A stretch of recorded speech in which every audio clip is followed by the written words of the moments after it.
Hey guys, welcome to another broker training here from the Argo Real Estate office. We have two amazing people with us: Jared Hardy, our executive agent in the team, and also team lead, and Jake Fritz, executive agent and team lead here at the Argo brokerage. We're excited to have you guys. We're going to be talking about some amazing information about the market today, what the market is doing, how to handle it, where to concentrate your energy, and what to do as an agent. What should you be doing as an agent? I'll start with you, Jake. Tell us a little bit about what are you experiencing as an agent today? In terms of like how the market is, or yeah, like you are working. I mean, imagine you're in the trenches every day, working hard for your clients. What are you experiencing in general? okay, well, I think as most people will tell you, it right now in the Valley, especially, it is absolutely a seller's market, and so what that means is, it's basic economics, right? When demand is high and supply is low, that puts most of the leverage, most of the choice, and negotiating power in the seller's hands, right? So demand is definitely high. There are a lot of people out there who are looking to buy, but not as many homes available as there have been historically. I think Jared will probably share some statistics to back that up. So with it being a seller's market, I get asked a lot, well, if I'm a buyer and I'm looking to buy, does that mean, maybe I should hold off, or maybe I should wait till the market cools down? Or, if I'm a seller, is this trend going to continue? Should I sell now or wait till my price goes up even more?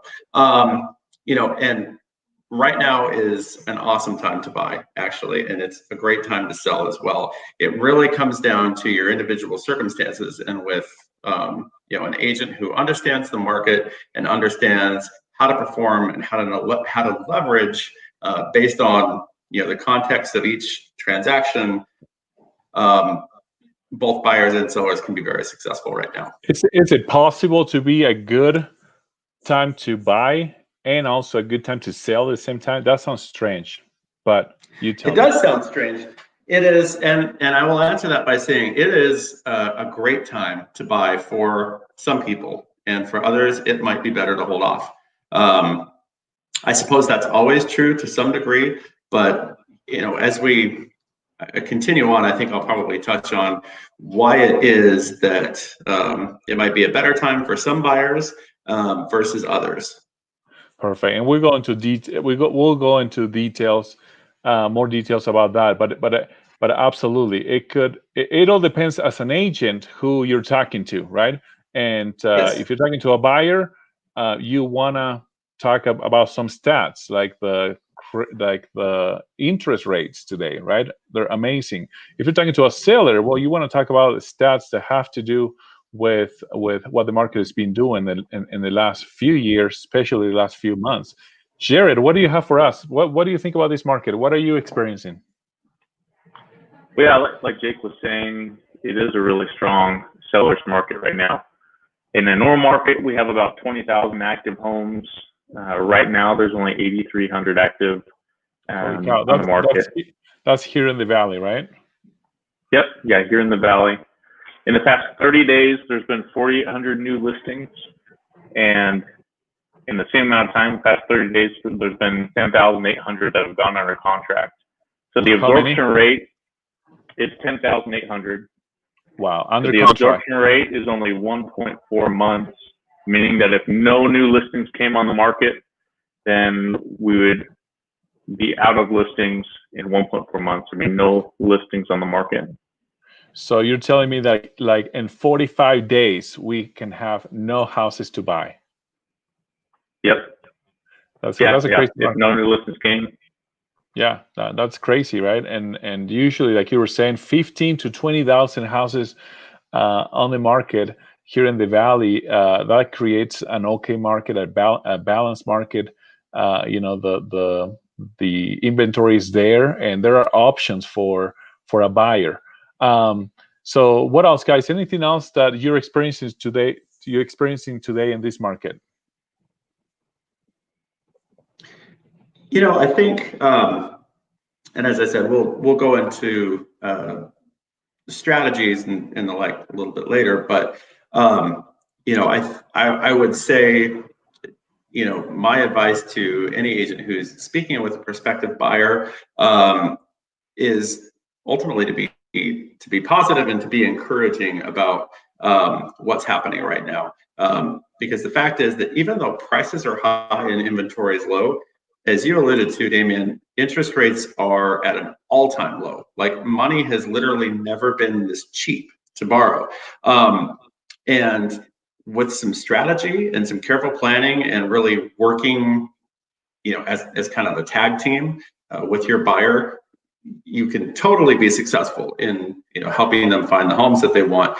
It just, I think now more than ever, requires very, very careful coordination, totally transparent communication with your client as to their expectations and the conditions under which they're going to be making offers. But it is, just because it leans toward one side or the other, it takes a buyer and a seller to have a successful transaction. And so just be encouraging with your buyers, and you'll be successful. One thing that you mentioned that I love, and again, we're going to touch more into this, but it's expectations, right? That you should have. We always talk about listing presentations, right? This is a meeting with the seller, listing presentations, and what is it that we do in a listing presentations. And I think now more than ever, we should be having a buyer's consultation. It's a meeting that we have with the buyer before we go out to see houses. And I think 80% of that meeting with that buyer should be related to market expectations. I think you mentioned that, and I think it's amazing. I think that will make a huge difference on setting up on the experience that a buyer is going to be, because by the time that the second, third, or fourth home, gets bought by someone else other than them, they're not going to be frustrated at you. So great thing. Thanks, Jake. Jared, what should we be doing as an agent? What strategies? What should we be doing? What strategies, activities? What should we be concentrating in a seller's market? Well, I think you kind of said it right there. We're in a seller's market. Something we should be trying to focus on sellers, right? That's where a lot of the easier business is going to be. You're going to get faster business with having listings versus having buyers. That's where I focus my business right now is, okay, where are the sellers? How do I get them? How do I get those listings? Yeah. So you're saying that we should be concentrated on sellers more than buyers, but I like the giving them the keys when they walk into the house the first time. I like that experience, that emotional experience of people walking into the first house. I think there is more more excitement, more things to enjoy as an agent when you help someone buy a house or buy their first house or something like that. Tell me more about that. Why you're saying, hey guys, it's a seller's market, concentrate on sellers. So I mean, it's still, I'm not going to turn the buyer away, and you're going to have some agents that, you're right, where they like that feeling of helping buyers get into the first home. They like feeling warm and fuzzy. But from a business standpoint, you're going to be able to close more transactions and spend less time with listings. So if you want to make more money and spend less hours a week, then it makes more sense to focus on sellers.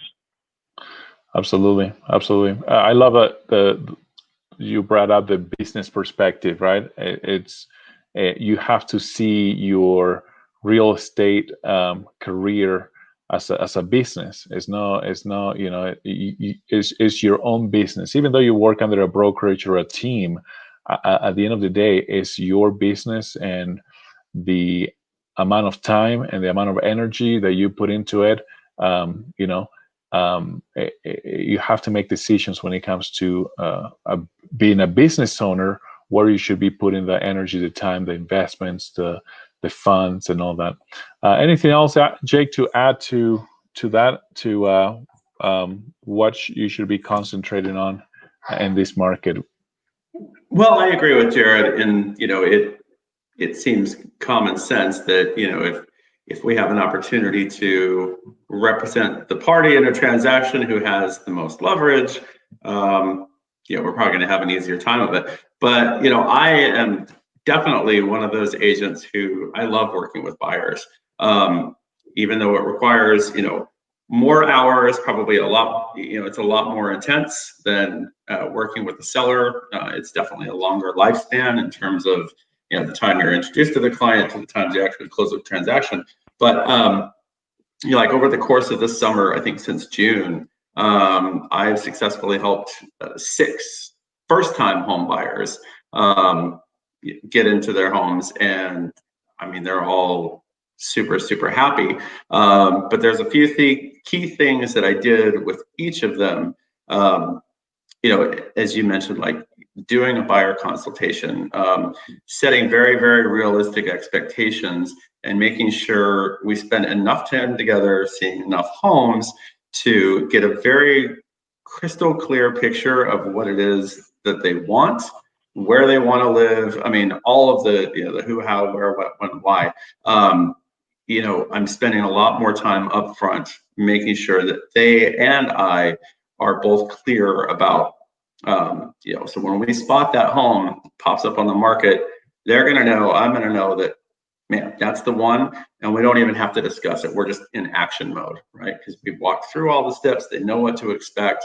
Because if we have to pause and have that discussion in the moment, we're going to lose momentum. We'll probably miss an opportunity, and then we got to start all over again. So where I'm focusing my energy, is, yes, I'm focusing on trying to identify sellers, but I am, I've been loving working with buyers, even in the seller's market. We just have to be very thorough about what we do. Perfect, and also very aggressive. Let's talk about a little bit about that really quick. Let's talk about how do you approach a seller? Maybe Jared, if you can help us with that in this market. Why is it a good time to sell?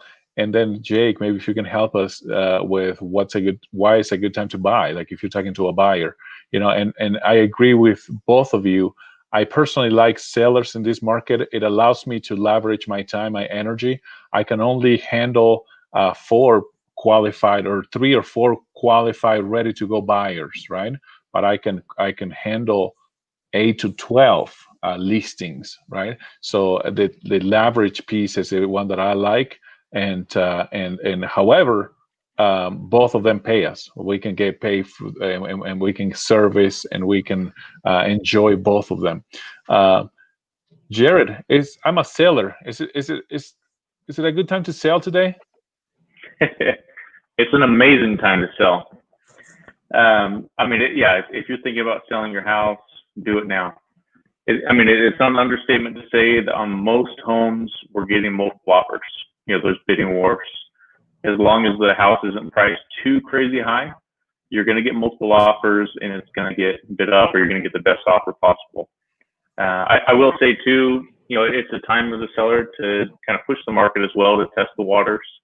When I think a home is worth X amount and the seller wants to start, $10,000, $20,000 above that price, I'm so used to trying to, give them a little pushback on making them be realistic, but I get surprised every day on where the market is. Buyers are willing to go higher. They're willing to waive appraisals or appraisal contingencies. They're willing to pay above a low appraisal. It's time to push the market as a seller. Yeah, there's nothing wrong with doing that. There's in this market, usually we do want to list it at the right price based on comps. I would say go a little higher of what the comps are saying. And we had a few instances as a team, and I think all 3 of us had the same situation happen, where we're go very aggressive, and it's not to get the listing, it's not to buy the listing, like they say.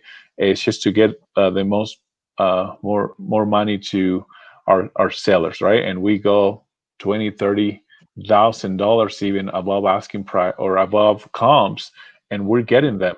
And you just have to be careful with what kind of offers you get. If it's cash, of course you're not contingent to an appraisal. But I agree with you. It's a great time to sell if you have also if you have a solid plan of where you're going. Because you kind of find yourself homeless if you sell your house so super fast. But that's when it comes. That's when your expertise as an agent, as an advisor, come in, and you are able to coordinate a good plan for them. Any quick strategies that you use with sellers, Jared, to make a good situation for them? Yeah, so like you had mentioned, I mean, you can list a house and sell it in less than a day, but then that's where our knowledge comes into play to help our sellers not be homeless. It's such a strong seller's market, though, that we have a ton of leverage to where it's easy to get a lease back, or even be able. I've gotten a few of my clients where the buyers will let them just stay in the house for free for up to a month, giving us time to close on their house and then make a non-contingent offer. So yeah, it's really good time to be a seller. So you're telling me that in this market, you are asking for your seller to stay in the house after close of escrow date? For sure, yeah. I mean, if they need to turn around and buy a house in this market, it's very hard to make a contingent offer. So I've even had it up to 2 months where they've leased the house back. Yeah. So we can close on their house and then make non-contingent offers for them to buy the next one. Absolutely. You can negotiate all that. As long as you do the right paperwork, you can negotiate a post-possession agreement. Just put your seller, I mean, has all the cards on their hands, right? You can negotiate a post-possession agreement, for free for 7 days, 14 days or something like that for them to move out of the house. Include that in the negotiation. And I mean, absolutely. Jake, thanks, Jared. Jake, I'm talking to I'm a buyer. Jake, okay. Is it a good time to buy? I hear that the market is crazy for buyers right now. Yes, it is. It is a good time to buy. Now, as I mentioned earlier, it is not a good time for everybody to buy, right? One of the things that helps me feel so confident about how strong the market is and the likelihood of it continuing on that way for some time is the fact that right now, I mean, it's literally impossible to qualify for a home loan that you can't afford. Lenders have really tightened up a lot of their guidelines. They've raised the bar on minimum requirements for in terms of like FICO score for a VA loan and an FHA. Like they raised the bar. It used to be that you could get an FHA for with a minimum FICO score of 580. Most lenders have pushed that up to like 620 to 640, right? So, if you meet certain criteria, meaning, if your credit is in decent shape, if you've been able to set aside some savings, that kind of thing, it's a great time to buy.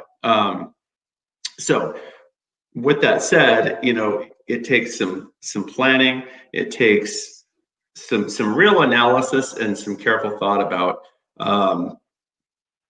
where you want to go, where you want to live, how much you're willing to spend compared to whatever you're spending now on if it's an apartment or if you're renting a home.